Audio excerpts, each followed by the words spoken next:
Welcome back to the Bishop Strickland Hour. Boy, this Bishops' Conference last week was powerful, Bishop.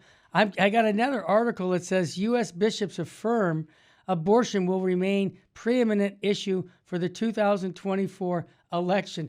And I saw you give a little speech there, believe it or not, because I was able to get a clip and I heard you make the point, hey, gentlemen, nothing's changed.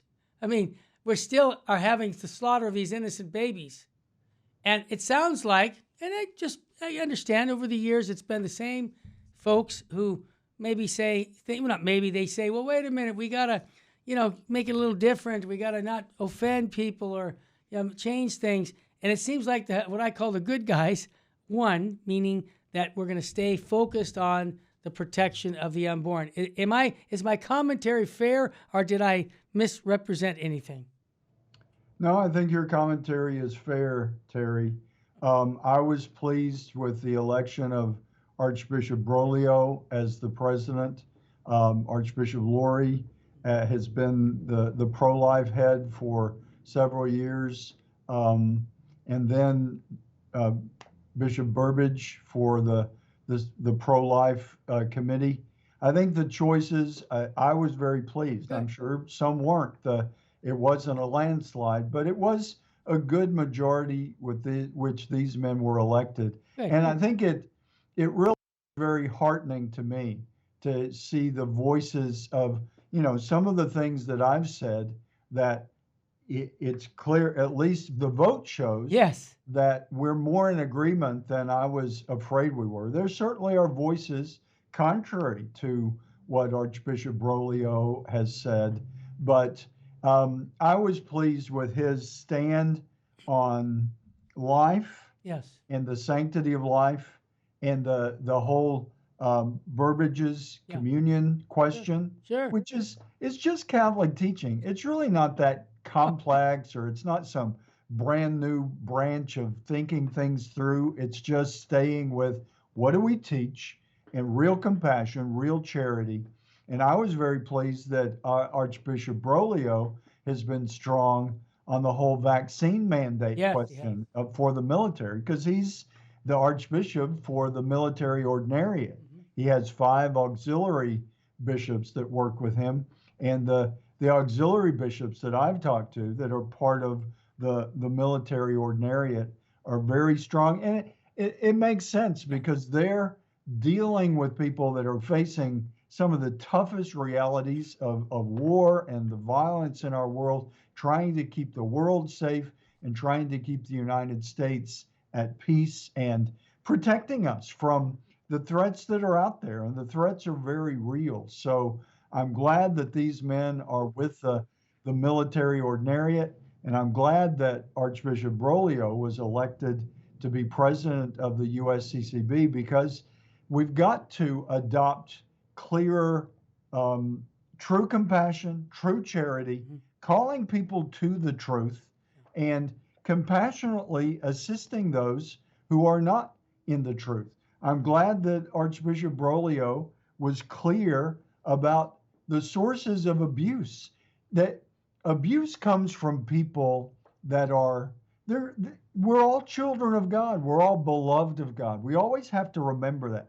Even the abuser or the mass murderer or the person that has committed the tremendous atrocities that sadly we see, we can't just say, oh, well, they're children of God, so we have to call them, because they are children of God. Amen.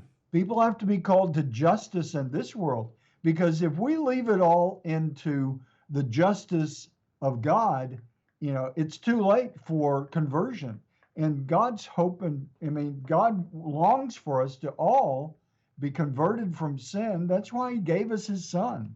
So I think that it's important to speak the truth. And I really support Archbishop Broglio and the others chosen that are willing to speak the truth. It's not the popular thing. It's not the popular thing even among many Catholics. Yeah. Those Catholics that voted, the 16 that voted for another torpedo against marriage and the sanctity of marriage, those Catholics probably aren't too pleased that these men were selected for leadership of the Bishops' Conference. But they're leading according to Jesus Christ. And like we were talking about earlier, the USCCB isn't king of the universe. Nope. Jesus Christ is. Amen. We are here, all of us as servants, and that's the beauty of Christ himself. He shows that model of servant leadership that we're all called to. And so I think with the whole question of the abuse crisis that is in the world, certainly it's in the church, but it's also in the world.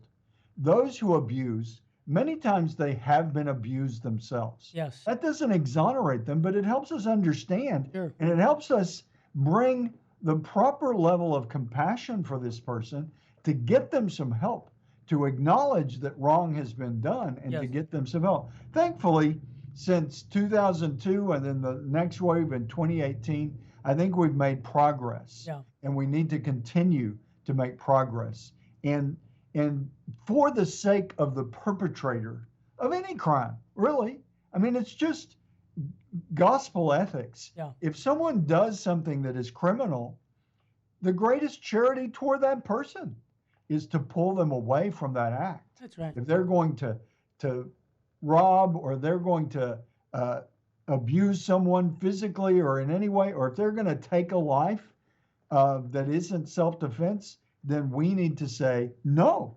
The real compassion is to tell someone, you can't do this. This is harmful to you and certainly harmful to the other person. And that's where we have to start with even priests. I mean, priests are all sinners. We all need to stay close to the sacrament of confession. But when priests go down these dark roads, it's not good for them. No. It isn't compassion to allow them to cover up what they've done. And too much of that has happened. So I'm very pleased on many fronts. Amen. With the choice of Archbishop Broglio. We have to pray for him. Yes. Because certainly many Catholic leaders, and many people in the world are going to be against what he stands for. But we have to stand with Christ and be authentic in doing that, and trust that the King of the universe has got our back. And that's a pretty strong backing. Amen.